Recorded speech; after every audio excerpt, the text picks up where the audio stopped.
Hey guys, I know we have been crazy once again with all the hurricane business, but getting back into the swing of things, we're going to be talking a little bit about moving on from colonial literature and the Puritans into almost Americans, not quite. But we're going to be talking about the Revolutionary period and what essentially becomes American people and the country of America.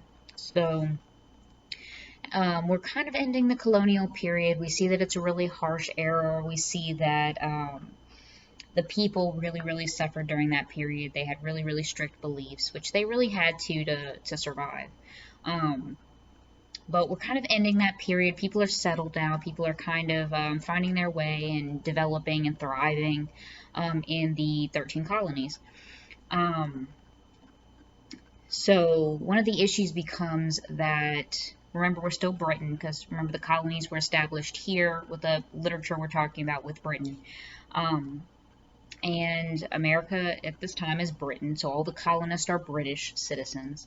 Um, they start to get really annoyed because Britain is asking them to pay for a lot of things. Which, right or wrong, the situation was that Britain spent a lot of money protecting the colonists from invasions from places like Spain or France. So they spent a lot of money trying to keep the colonies British.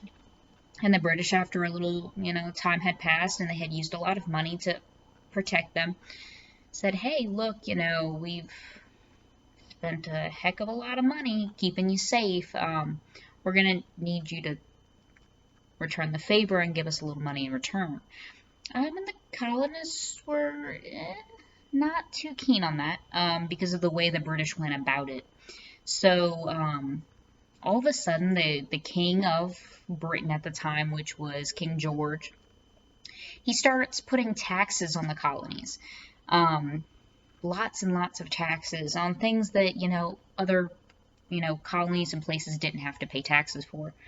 So they started to get really frustrated, and not only because they were being taxed a lot, but because they didn't have any say-so. So there was no person in the British Parliament, which is their version of government,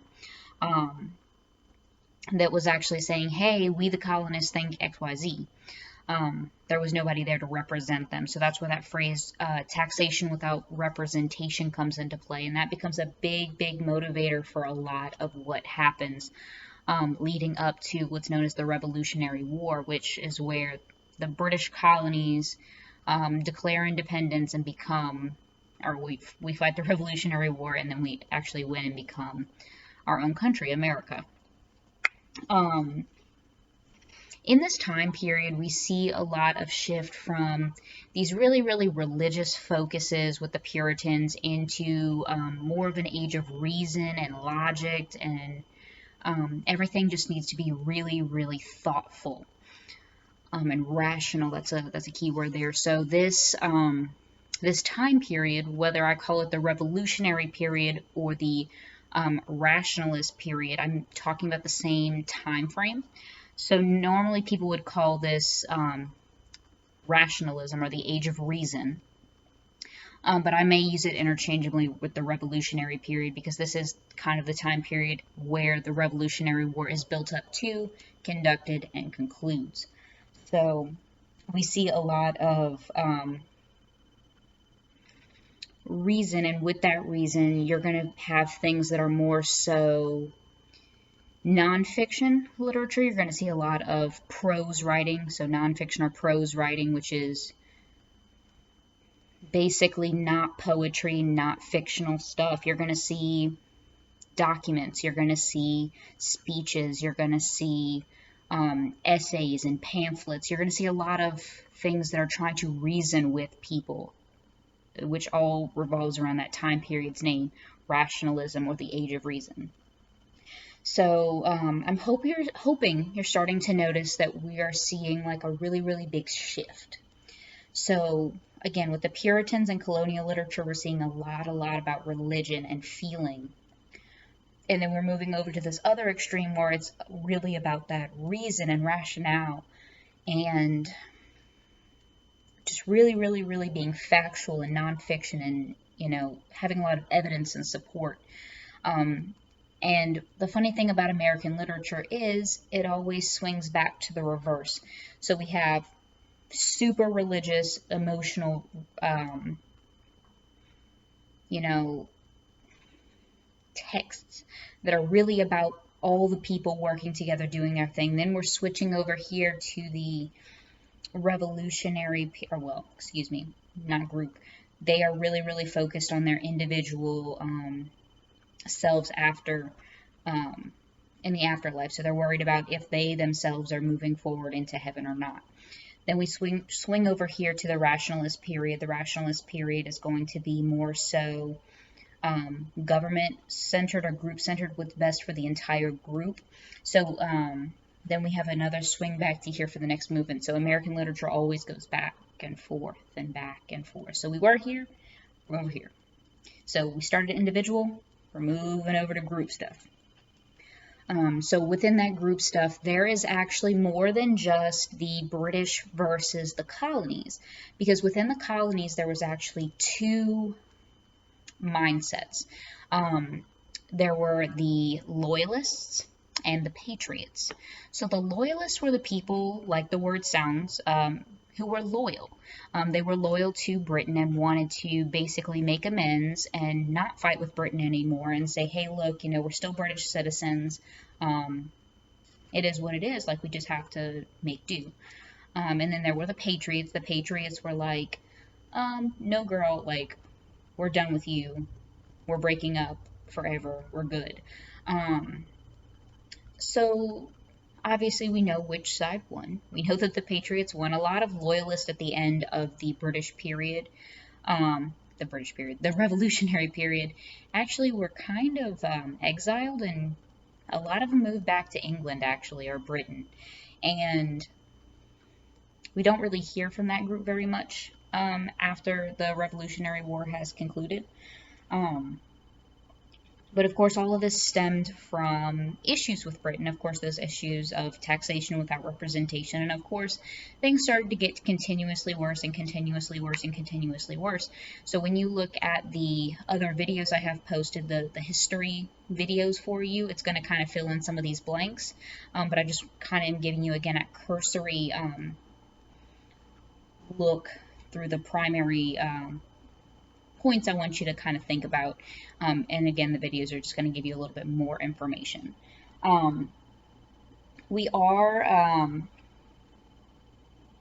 again, building up to a breaking point. In the text we read, we're only going to read one text with the revolutionary section of American literature. We're going to read about that breaking point, that point where everybody is kind of like, look, we need to do something.